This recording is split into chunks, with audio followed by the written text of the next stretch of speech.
The day of February 25th, 2025 started well, just like any of the days. Lilongwe City dwellers in Malawi started going for their usual businesses and works. They shook hands when they met, smiled at each other as they interacted, showing an impression that all was good. But they seemed to do this while having boiling hearts.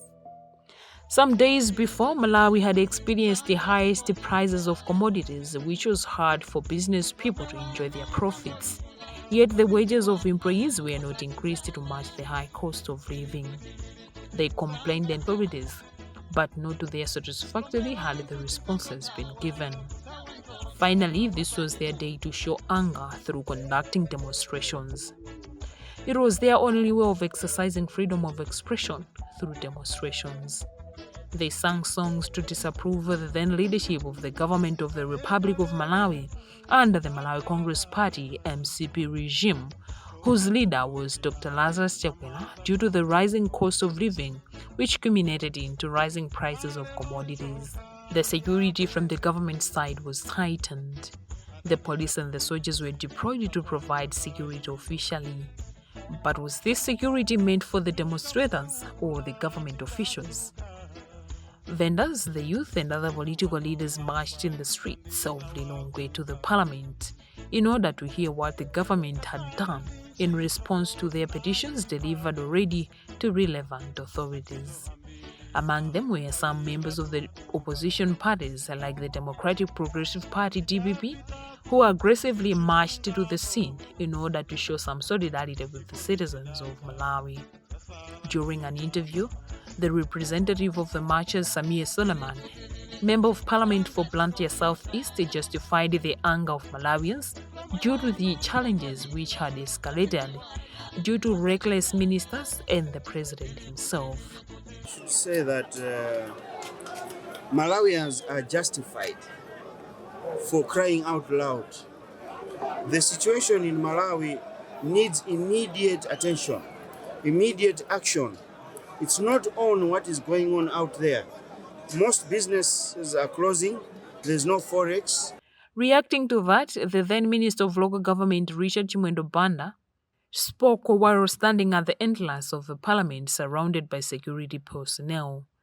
In his speech, he seemed to be in agreement with the fact that forex is a cause of such challenges and tried to calm the heart of demonstrators.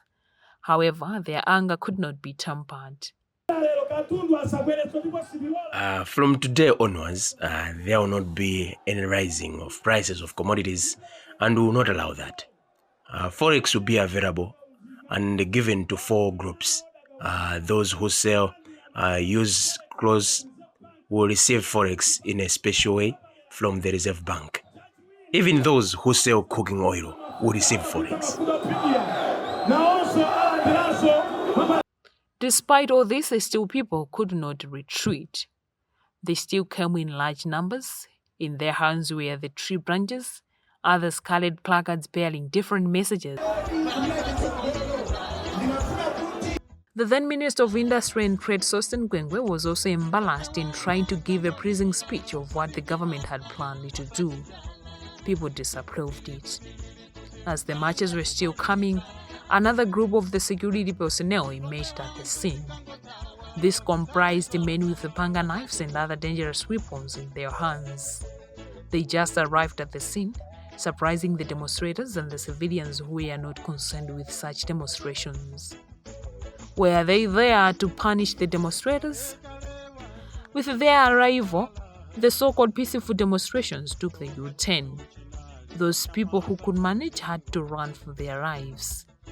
However, some people were beaten, businesses got disturbed, and journalists cried for their lives due to severe beating they experienced from this group of the security personnel.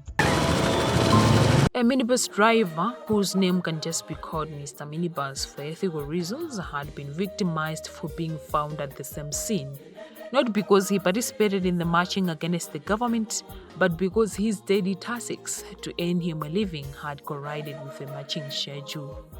The minibus which he used to drive was burnt by people whom he could not identify. Were they the marchers or the unofficial security personnel? He looked down and was left frustrated. By seeing the security personnel intact like that, everyone could expect the rights and freedom of the demonstrators being respected. The expectation was to see citizens being prevented from bullies so that they could not be injured, but such was not the case. Sylvester Namiwa, one of the freedom fighters, was attacked in the presence of soldiers and police. Men with panga knives in their hands had to drag him to the private place while beating him for their own reasons. Surprisingly, even some policemen gestured to hand him over to their fellow security personnel. Instead of protecting him, they disowned him. This is what Malawian citizens could do in their desperation. All this was to seek solutions to their challenges. Malawians were wailing, yes, but from these demonstrations, the political leaders made them wail heavily.